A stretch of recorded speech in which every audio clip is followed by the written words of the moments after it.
안녕하십니까. YTN 라디오 황보선의 출발새 아침 황보선입니다. 국내 코로나19 새 확진자 수가 닷새 연속 1000명대를 이어갔습니다. 사회적 거리두기 3단계 격상은 미뤄지고 있습니다. 백신 접종은 빨라야 내년 2월에나 가능하겠다고 정세균 국무총리가 밝혔습니다. 이 같은 정부의 신중 모드가 틀렸다는 목소리가 높아지고 있습니다. 야당은 이를 공세 포인트로 삼고 있습니다. 안철수 국민의당 대표가 서울시장 보궐선거에 출마한다고 선언하면서 정치권 술렁입니다. 내일부터 신임 장관 후보자들에 대한 인사청문회가 열리는데 전운이 감돕니다. 야당은 특히 변창흠 국토부 장관 내정자를 집중 공격할 태세입니다. 이용구 법무차관이 택시기사의 멱살을 잡은 일도 논란입니다. 고진영 선수가 미국 여자 프로골프 LPGA 투어 시즌 마지막 대회에서 역전 우승했습니다. 오늘 2020년 12월 21일 월요일 YTN 라디오 황보선의 출발새 아침에서 짚어볼 주요 이슈들입니다. 지금 출발합니다. 네, 일단락 될 것 같던 추미애 법무부 장관과 윤석열 검찰총장의 갈등에 또다시 불이 붙었습니다. 국민청원 게시판에서 대리전이 펼쳐지고 있는 건데요. 특히 추미애 법무부 장관의 재신임을 요구하는 국민청원은 32만 명이 넘었습니다. 국민의힘 김기현 의원 연결해서 이 상황에 대해서 야당의 의견 들어보겠습니다. 김 의원님 안녕하십니까? 네, 김기현입니다. 예. 자, 이 사의를 표명했는데 그 추미애 법무부 장관 재신임하라 이런 국민청원 게시판 큰 호응 얻고 있습니다. 보니까 32만 명 넘었고요, 벌써요. 이 상황 어떻게 보고 계십니까? 예, 방금 말씀하신 그 청원에도 30만 명이 넘었다고 하지만, 예. 윤석열 총장 징계를 철회해달라는 국민청원도 30만 명이 넘었습니다. 그러니까 숫자가 별로 의미가 있는 건 아닌 것 같고요. 네. 어차피 지금 청와대의 국민청원 게시판은 현 정권에서 필요할 때 이용하는 여론조작의 수단이나 도구에 불과한 것이 여러 차례 걸쳐 입증이 되었습니다. 자, 이번 여름에 박원순 서울 전 시장, 예. 그때 이렇게 사건 생겼을 때, 네. 그때 이게 서울특별시장으로 장례를 치르면 안 된다. 가족장 치르라. 네. 왜 이렇게 호합판도 치르냐 하는 청원이 게시한 당일날 20만 명을 돌파했습니다. 그런데 네. 최종적으로 59만 명이 되었고요. 그런데 청와대는 그냥 묵살해버렸죠. 그리고 그냥 자기들한테 불리하니까 그냥 묵살해버렸다가 나중에 답변하기를 성차별과 성폭력 없는 성평등한 민주사회를 위해 더 노력하겠다. 이런 똥단지 같은 얼토당토한 답변을 보냈는데 이게 결국 자기들이 유리할 때는 적당히 이용하고 불리할 때는 뭉개버리고 여론 조작이나 그런 하는데 수단으로 사용되는 것이 별 의미가 없고요. 예. 실제로 동원에 이용된 이번에 동원된 분들 청문회에 참여한 분들의 상당수가 아마 대깨문들이 아닐까 저는 그렇게 생각합니다. 이분들 상당수가 자기들이 일자리와 관련이 있죠. 각종 이권관계, 보조금 받는 단체, 일자리 만들어주고, 임기제, 또 여러 가지 형태로 또 지금 자리를 만들어주고 있지 않습니까? 그런 결국 이익동맹체가 되어 있는 대깨문들이 대체로 활동하고 있는 사회부 공간에서의 성과라는 이런 결과에 대해서는 저희들 그렇게 개념하지 않습니다. 그분들은 그분들이고 국민 전체의 여론을 보고 가는 거죠. 예, 그런데 김 의원님께서는 이게 일종의 여론 조작의 어떤 장으로 사용되고 있기도 하다. 그리고 큰 의미를 둘 게 없다 말씀하시는데 이게 20만 넘어가면 또 응답을 해야 되지 않습니까? 이게. 거꾸로 윤 총장 징계를 철회하는 것도 30만 넘었지 않습니까? 그러니까 네. 아니 20만 넘은 것은 좀 전에 말씀드린 거 외에도 20만 넘은 게 많이 있습니다. 예. 대통령 탄핵을 촉구합니다는 거는 140만 명이 넘었습니다. 아무 대답 안 했지 않습니까? 예. 그러니까 필요하면 답변하고 필요하지 않으면 그냥 뭉개고 그러는 건데요. 예, 알겠습니다. 자, 추미애 법무부 장관이 공수처장 후보 추천위 의결 연기했습니다. 그래서 열흘 연기했죠. 그래서 이 관련해서 왜 이렇게 했을까? 이런 제안을 왜 했을까? 이런 해석이 나오고 있습니다. 김 의원께서는 어떻게 그 배경을 보십니까? 매우 이례적이라고 생각하는데 대통령이 연말까지 해서 연초에 발족하라, 연초에 시작을 하라고 했는데도 불구하고 지금 들리는 말로는 추미애 장관이 적극적으로 연기하고 추가 추천을 하자고 요구했다고 하는 언론 보도를 봤습니다. 만약 그게 사실이라고 한다면 여기에 또 다른 음모가 있다는 생각을 하는데요.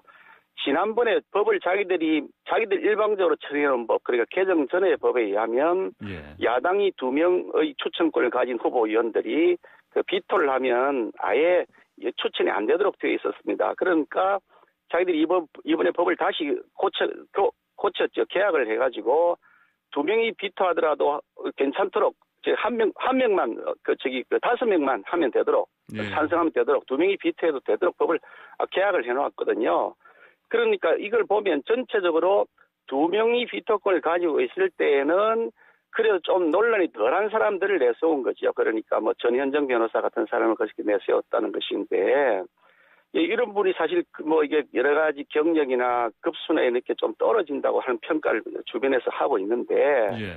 어떻든 이런 분들의 경우는 좀 비난이 좀 덜할 것 같으니까 내세워놓고 공수처 차장의 임명권을 통해 가지고 차장과 이하 검사 수사관의 임명권은 전적으로 정권이 다 가지고 있으니까 실질적으로 그런 형태로 해서 공수처를 지배하자는 생각을 가졌다가 이제 어차피 이제 야당이 2명 다 비토해봐야 마음대로 여당이 임명할 수 있게 되었으니 그러면 이제 처장을 확실하게 내편인 사람으로 하자라고 하는 전략을 세웠을 가능성을 저희들은 추정하고 있고요. 그래서 지금 오늘 일부 언론을 보니까 우리법 연구회 출신 이모 무슨 변호사를 한다. 이분이 이용구 차관하고 같은 법무법인에 근무하던 사람이다. 이런 언론 보도도 나오고 있는데 결국은 확실한 내편을 만들기 위해서 공수처장 후보를 새로 자기들이 물색하려고 지금까지 추천했던 사람 이외에 그런 사람을 추천하려고 하는 그런 작전이 아닌가 그런 의심을 하고 있습니다. 예, 근데 표면상의 이유로는 또 이 추천위원을 새로 한 명이 빠졌으니까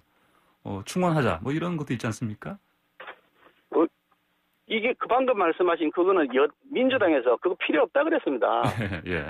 자기들 스스로 우리가 야당의 3명 추천위원이 그 사퇴를 했으니 한 명 보완을 한 다음에 진행하자 그랬더니 민주당이 당장 반응이 그거 필요 없다 그냥 진행한다 그랬습니다. 그러더니 느닷없이 추 장관이 연기하자고 나왔단 말이죠. 그러니까 이게 업무가 있다고 생각할 수밖에 없는 거지요. 하루 만에 어떻게 마음이 달라집니까? 예. 그러면 그렇더라도 이런 상황이 됐으니 야당에서도 또 후보 한 명 찾는 게 낫지 않겠습니까? 후보 저희들이 추천이 하겠죠. 하는 게 무슨 의미가 있겠습니까? 둘러리 하는 건데요. 우리가 반대한다고 해서 아무 의미가 없고 자기들 마음대로 하겠다는 의지를 명확하게 드러내고 있는데 오히려 저희 당에서 지난번에 추천하는 과정에서 이미 언론에 보도가 됐으니까 실명을 말씀드리면 신현수, 이석수 변호사 같은 이런 국정원 기조실장을 하셨던 분인데 이 정권 하에서 그 국정원 기조실장 했습니다. 그러니까 여당 쪽 사람이죠. 그런 사람이 그나마 그래도 좀 낫겠다고 저희들이 추천을 동의할 수 있겠다 했는데도 거부를 했거든요. 민주당 쪽에서요. 그럼 저희들이 추천한 게 무슨 의미가 있겠습니까? 깔아뭉개고 갈 텐데요. 예, 알겠습니다. 아까 추미애 법무부 장관이요. 이제 그런데 이렇게 의결을 또 연기하고 이런 여러 가지 움직임을 보이는 이 배경 중에 또 하나로요. 추 장관이 이를테면 이런저런 상황을 좀 마무리하면서 시간을 갖고서 서울시장 보궐선거 출마한다든지 아니면 또 국무총리 등으로 다시 정치권 전면에 나서는 거 아니냐 이런 어떤 전망도 나오고 있습니다. 의원께서는 어떻게 예상하십니까? 글쎄 추미애 장관이 마음을 제가 다 알 수는 없지만 외견상 드러난 것을 보면 추미애 장관은 노무현 대통령이 탄핵에 앞장섰던 찬성파였고요. 그러니까 친노 친문 그룹에서 보면 원죄를 가지고 있는 분입니다. 그러니까 그 원죄를 이번에 사면받는 과정을 거치고 있는 것이 아니냐라는 생각이 좀 들고요. 그러면서 요즘 이제 친문 진영의 새로운 영웅으로 떠오르고 있는 것 같다는 느낌을 가집니다.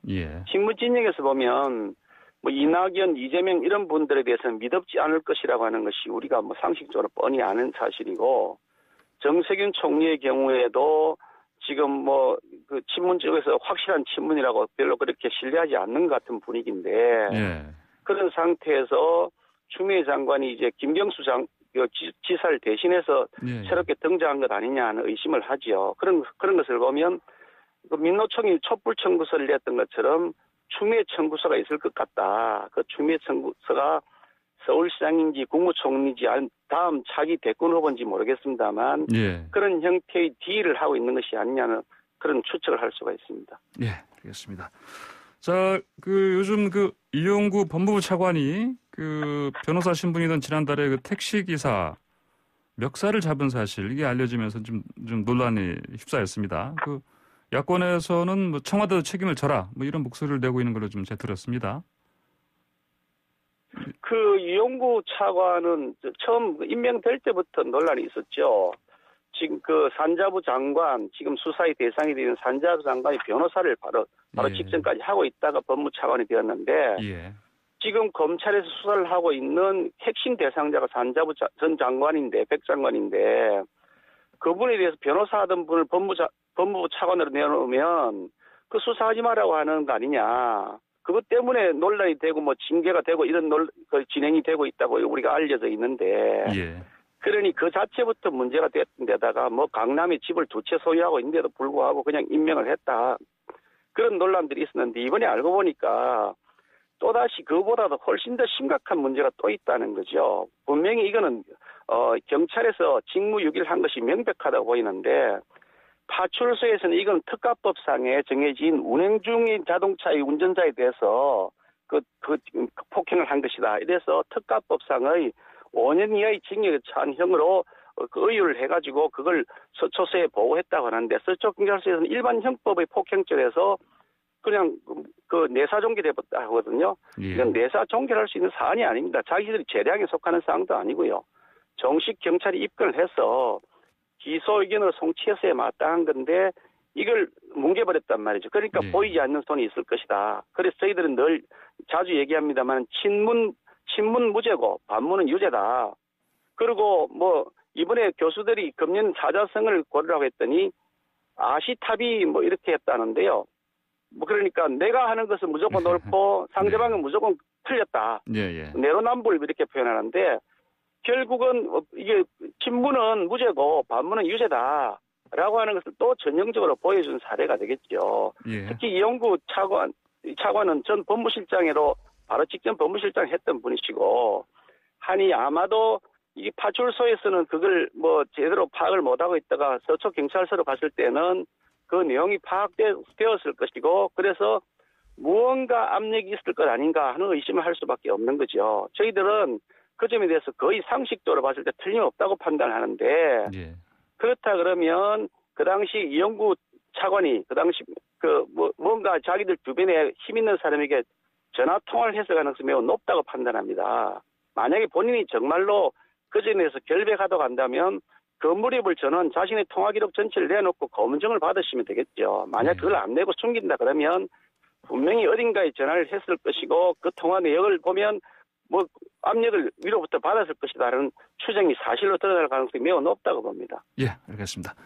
자, 다음 주제로 넘어가겠습니다.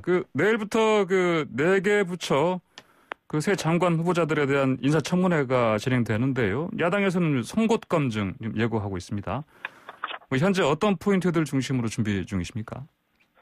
당장 지금 변창흠 후보자가 제일 논란이 많이 되고 있고, 예. 전해철 후보자의 경우도 마찬가지긴 합니다만, 특히 변창흠 후보자의 경우에는 우리 부동산 문제가 매우 심각한 상태인데, 예. 주택 값이 폭등을 하고 있고, 세금은 폭탄이 맞아져 있는 상태고, 거기에 또 전월세는 그냥 끝없이 올라가서 지금 전월세 난에 지금 허덕이고 있는 상태인데, 또 그보다도 김현미 현 장관보다도 훨씬 더 심각한 문제를 가지고 있는 사람을 장관 후보자로 내세웠다. 저희들은 그렇게 판단합니다. 예. 지금 우리 대한민국이 지구상에서 일어나는 일을 해결해야 될 때 달나라 얘기를 하는 사람을 데려왔다. 저는 그렇게 판단하는데요. 특히 이제 정책 능력에 있어서도 문제가 많이 있지만 인적 사항에 대해서도 좀 살펴보니 네.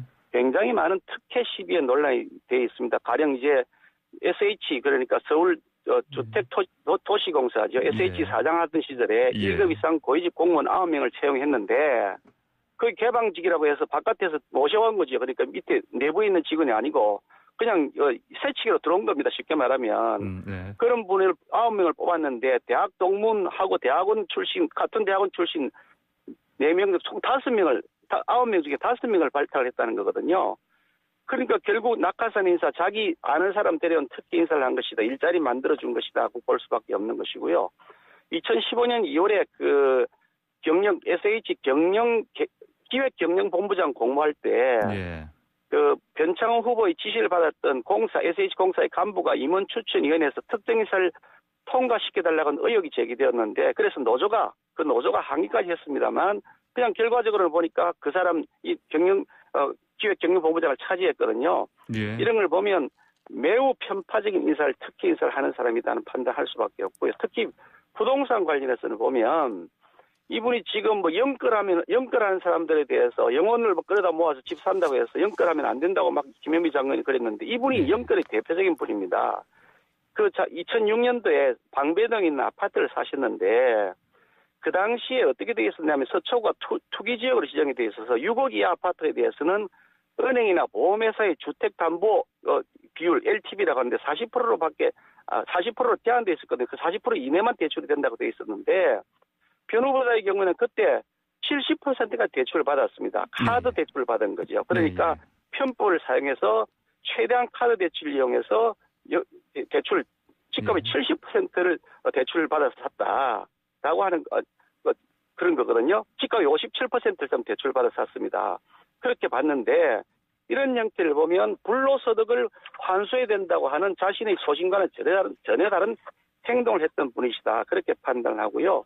예, 고의력 사고로 김군이 돌아가셨던 안타까운 일이 있었는데 이 무렵에 SH공사 사장을 하고 계셨거든요. 예. 그런데 이 SH공사는 사실 서울시 산하 메트로하고 다 연관된 업체들입니다. 서울시 산하 기관들이죠. 근데 그걸 간부 회의를 하면서 이걸 하나하나 놓고 보면 서울시 산하 메트로로부터 위탁받은 업체의 직원이 실수로 잘못해 죽은 거다.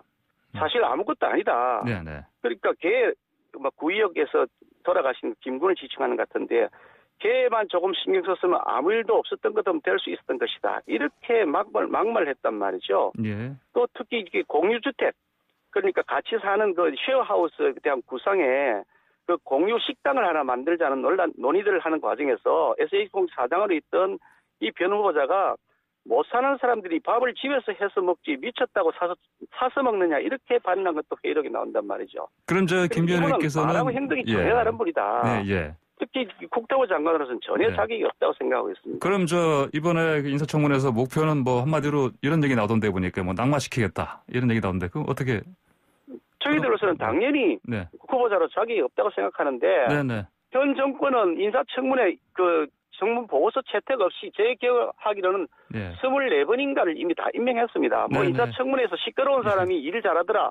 대통령이 임명장 주면서 그렇게 말씀하신 적도 있으시거든요. 그러니까 국회를 아주 우습게 알고 인사청문회를 아주 우습게 아시기 때문에 우리가 아무리 얘기해도 그냥 오불가는 내 마음대로 하겠다고 하실 가능성이 매우 높다고 봅니다. 예, 알겠습니다. 김 의원님 오늘 말씀 여기까지 듣겠습니다. 감사합니다. 네, 수고하셨습니다. 네, 지금까지 국민의힘의 김기현 의원이었습니다. 네, 황보선의 출발새 아침 1부 마치겠습니다. 잠시 뒤 2부에서 돌아오겠습니다. 네, YTN 라디오 황보선의 출발새 아침 2부 시작합니다. 정부에 대해서 또 정부에 대해서 회의감을 토로했었고 또 정부와 대립각을 세웠던 대한의사협회가 코로나19 심각한 요즘 재확산 상황에서 팔을 걷어붙이기로 했습니다. 서울시의 지원 요청에 1시간도 안 돼서 수십 명이 지원했죠. 대한의사협회가 구성한 재난의료지원팀에는 현재 1000여 명이 자원했다고 합니다. 대한의사협회 김대하 대변인 연결해서 자세한 이야기 들어보도록 하겠습니다. 안녕하십니까? 예, 안녕하세요. 예, 김 대변인님, 지금 재난의료지원팀 소속 의사 일부 현장에 이미 파견돼 있죠? 예, 말씀하신 대로 지금 서울시 같은 경우가 저희가 한 30명 정도 파견이 되었고요. 또 서울시라든지 경기도, 충청남도 이런 지자체에서 계속해서 좀 산발적으로 요청이 있습니다. 그래서 주로는 이제 생활치료센터라든지 새로 꾸려지고 있는 곳에서 이제 요청이 있어서 저희가 회원들을 좀 매칭을 하고 있는 상황이고요. 지금 이제 아까 1000명 정도 이제 모집이 되었다라고 말씀을 하셨는데요. 저희가 이제 사실은 이제 대부분이 이미 그 의료기관에 소속이 되어 있거나 아니면 본인이 이제 운영하고 있는 의료기관이 있는 의사 선생님들이십니다. 그래서 사실 당장 이제 전일제로 투입이 될 수 있는 분들이 그렇게 많지는 않은데요. 그렇지만 네. 이제 본인 근무 시간 이외라든지 아니면 어떤 특정 기간에 가능하다 이런 것들을 이제 조건들을 갖고 계시기 때문에 저희가 최대한 찾아서 매칭하는 방식으로 이렇게 배치를 하고 있습니다. 예, 그러니까 1000여 명이 지금 자원한 상황이기 때문에 그 중에 그 형편에 따라서 상황에 따라서 현장 매칭을 하신다 이런 말씀이시죠? 예, 맞습니다. 예. 자, 사실 근데 이게 몇 달 전부터 정부와 여러 가지 정부의 의료 정책 등 때문에 사실 사이가 좋지 않았습니다. 그런 상황에서 이런 결정을 내리는 게 쉽지 않았겠습니다. 그렇죠?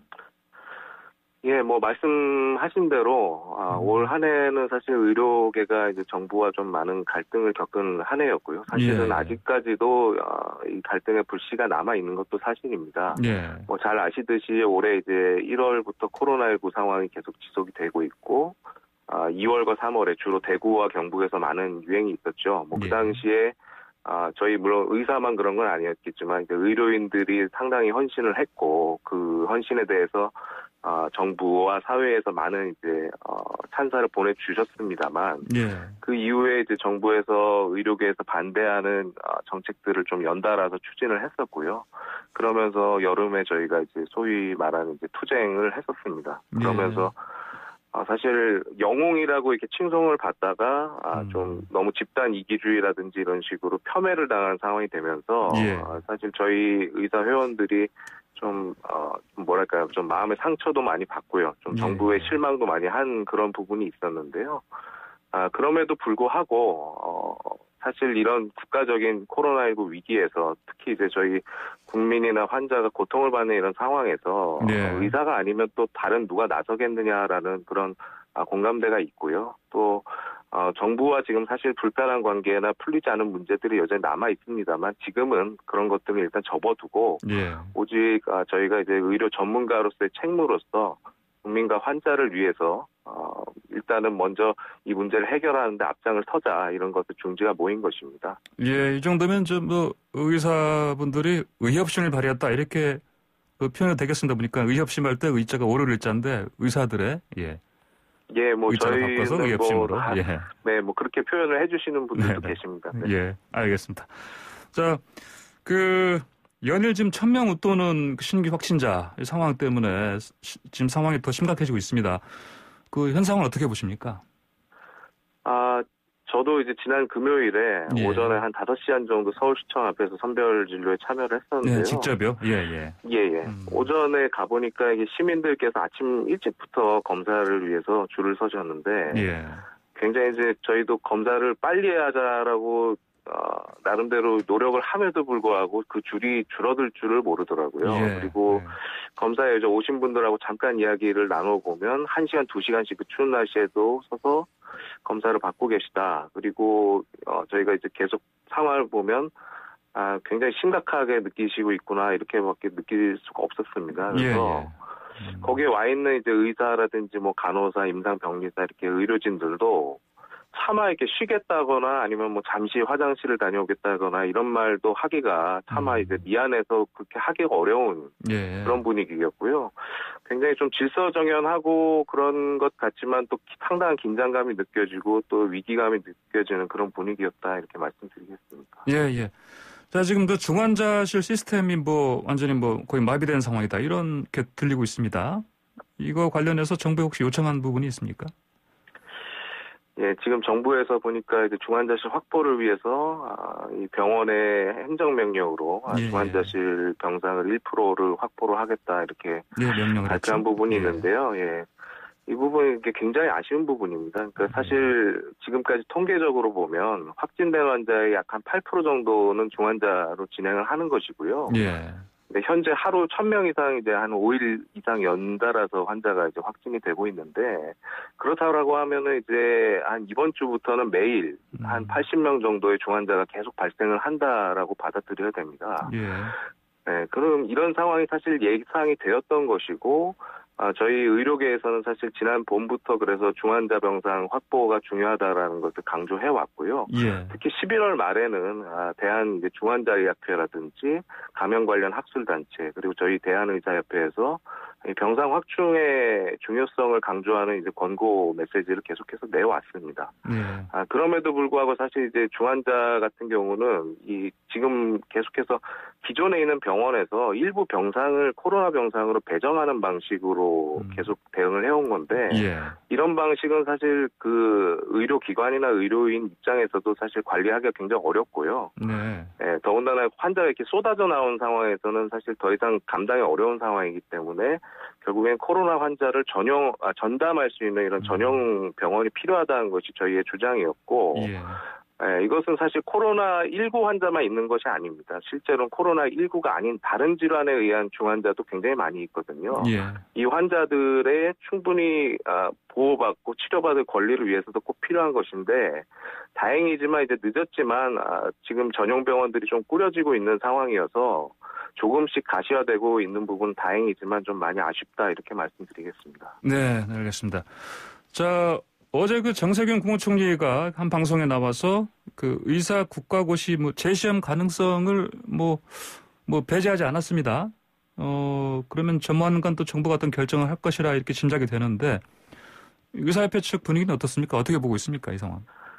네, 저희는 사실 지난 한 석 달 정도의 시간 동안 일관된 입장을 말씀을 드렸습니다. 그러니까 본과 4학년 의대생들의 국가시험 응시 문제는 이들이 이제 시험을 못 보고 내년 원래대로라면 이제 내년 2월 말 3월에 배출이 되어야 되는 의사 약 3,000명이 배출이 안 되는 상황이 되는 것이고요. 이것은 사실 굉장히 이례적인 상황이 되는 것입니다. 그래서 의료 현장에 굉장히 심각한 혼란이 유발이 되고요.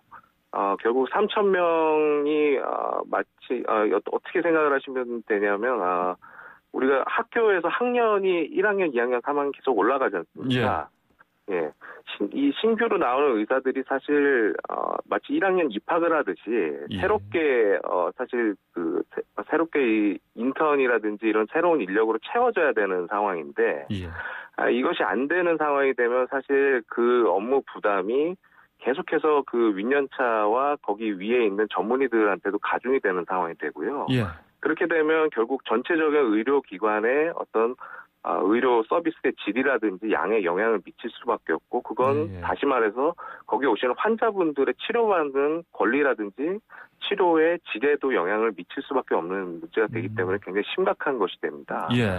또 한 가지는 코로나19 상황에서 사실 크게 부각이 되지는 않았습니다만 공중보건의사라고 하는 그러니까 병역 의무로 해서 이제 이 의료 서비스로 대체를 하는 이 인원들이 있는데 김 대변인님 지금 시간 관계 때문에요. 혹시 잠시 한 8시부터 다시 전화 연결해서 인터뷰를 좀 더 이어가도 되겠습니까? 어떻습니까? 상황이? 그렇게 하시죠. 네. 지금 방금 말씀하신 얘기 더 좀 듣고요. 또 그 백신 관해서 또 제가 질문을 드리겠습니다. 잠시 뒤에 뵙겠습니다. 알겠습니다. 네, 황보선의 출발새 아침 2분 맞추 잠시 3부에 돌아올 텐데 3부에서 방금 전에 대한의사협회 김대하 대변인과 인터뷰하다가 좀 중단됐는데 그 인터뷰 계속 이어가겠습니다. 네, YTN 라디오 황보선의 출발새 아침 3부 시작합니다. 자, 대한의사협회 김대하 대변인님 나와 계십니까? 나와 있습니다. 아까 죄송합니다. 그때 말씀하시기를 이제 일단 의료 인력 공백이 크게 우려되는 상황이다. 그래서 의사고시 재시험 시급히 그러면 치르는 게 맞다 이런 생각이신 거죠? 저희 협회 주장이 그래서 사실 코로나19라는 상황을 가정하지 않았어도 이 학생들이 시험을 못 봐서 의사로 배출이 안 될 때는 의료 현장에 굉장한 혼란과 타격이 있다라는 것이고요. 그런데 지금 이 코로나19 상황이 장기화되었고 또 더군다나 지금 이제 3차 유행이 시작이 되었지 않습니까?